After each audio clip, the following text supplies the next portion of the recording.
104.5 The Team, your home for New York sports. We are joined by former Giants coach and two-time Super Bowl champion Dan Reeves on the phone with us right now. Coach, let's start with the New York Giants.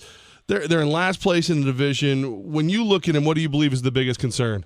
Well, right now they're just searching for what their kind of football team they want to be, and certainly got to have some veterans who step up and give some leadership there, but got to learn how to win some close games. And, it could turn it around in a hurry. I know that 1 year we lost 4 in a row, then won 7 in a row, won 4 in a row, lost 7 in a row. And I'd never been a part of that. But, you can turn it around. And, right now there's a lot of teams have started off slow and still make the playoffs. So you still got to keep pounding every week and, just try to find that formula to finish games. Coach, this has been McAtee's first season as the head coach of the Giants, and your first season as the head coach of the Giants. You won 11 games, the most in franchise history in a first season as a head coach. Why were you so successful in year one? Well, let's see. There was Phil Simms and Lawrence Taylor and William Roberts, and it goes on and on. There was just a lot of great football players. It hadn't been too many years, before that they had, won the Super Bowl. So I was fortunate that I came into a situation that had a lot of good football players, still there, and we played extremely well together. Coach, when you look at Ben McAtee, with Coach Dan Reeves on the phone with us right now, 104.5 The Team, in his rookie year, what advice would you give the guy as he's going through this tough time? Well, Ben has been a part of the organization, and he knows exactly what he's got. There's not a lot of things you could do. I mean, if you're going to make a change, it's got to be within the players that you have on your football team. And, I think you just go out each day and, what's been successful for you in the past. And, you can't change and all of a sudden wave a wand and all of a sudden things are going to, turn around. It takes a lot of hard work, but being dedicated and doing the same things and not just try for an easy, quick fix, try to look at it in a long-term situation and try to, get a team turned around. Coach, you mentioned all the stars that you basically inherited, but you had to manage them. How do you manage a guy like Odell Beckham Jr.? Well, that's no question a difficult, situation. I think particularly when he's been in the, on the team as long as he has and, has been doing things like that for a while. You got a team and everybody has to, know exactly how to handle themselves. And I thought he improved, last week. And, you make some mistakes, you got to learn from them and move on. And that's what I would, preach to Odell if I was a coach is that, look, I can't put up with this, anymore. But you got to learn the things you've done in the past have hurt us, hurt you. And you don't want to do anything that's going to hurt your football team. And, the things that you can control, we need to be able to handle those. And certainly the things that he does can be controlled. And, of course, a lot of that's picked up by the New York media. That becomes a story. There's an incident in the locker room involving a first-round draft pick, Eric Flowers, shelving a reporter from the New York media. What did you tell your players when it came to dealing with reporters in the media in the locker room?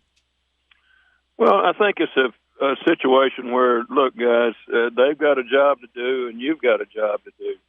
And, you try to help them do their job. Hopefully they'll try to help you do yours. But, you got to cooperate with the media. They can kill you, if they want to. And, it's a job, and you got to look at it from a situation that they've got a job to do, too, and cooperate with them. And, there's things that are said inside this, locker room that you don't want to be said outside of it. And, got to remember those things and handle those situations. Dan Reeves with us right here on 104.5 The Team. Extremely successful career. Part of that with the Dallas Cowboys, both on the field and as an assistant coach.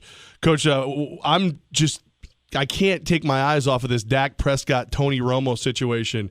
If you're the head coach, Tony Romo comes back, passes all the stuff, but you're 5-1, 6-1. Do you pull Dak Prescott for Tony Romo? Well, I don't think any starter loses his job because of an injury. That was always the rule that Coach Landry had. I had the same rule.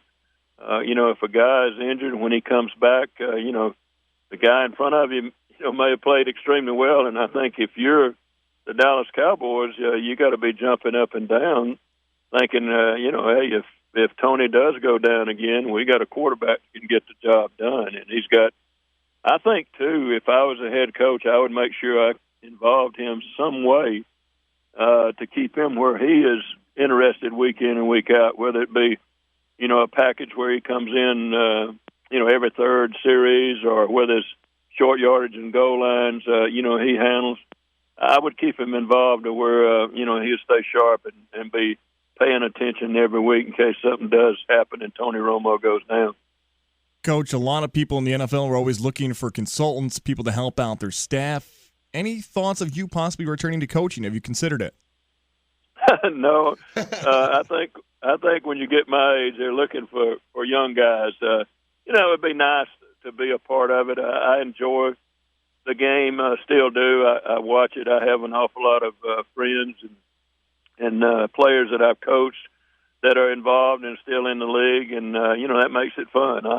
I can watch them on Sunday and second guess with the best of them. Dan Reeves on the phone with us right now, the Super Bowl winner, the coach, the assistant coach, the pro tight end. And Coach, you did 1 year of spring camp, of training camp right here in the Capital Region at SUNY Albany. Any memories from SUNY Albany? Like, was there a good place to eat that you wished you could still get to once in a while?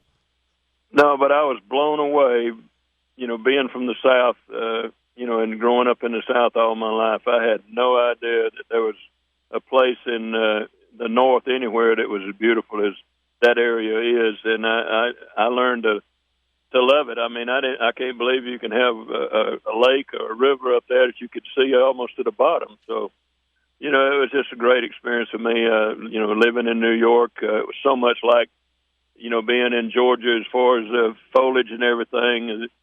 I think the springs there were much more beautiful than they are down south. It's just an amazing experience for my wife and I both.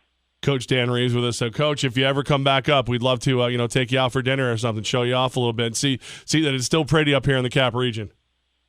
Oh, I know it, and that's what I said when they let me go with the Giants. I told them that Chamber of Commerce ought to hire me because, I had visions of New York being, coming into Newark Airport and going from Newark Airport to the stadium, and that's not a real pretty sight. So I told him, I said, you got those license plate that said a Garden State, and I was wondering where in the heck was the Garden. Coach, you're the best. I learned it's a beautiful, beautiful country, and it was 4 outstanding years of my life. I wouldn't trade it for anything, the time and experience I had in New York. Coach, we love you. You're the best. Thanks so much for making some time for us here on 104.5 The Team. Okay, great, guys. Have a good day.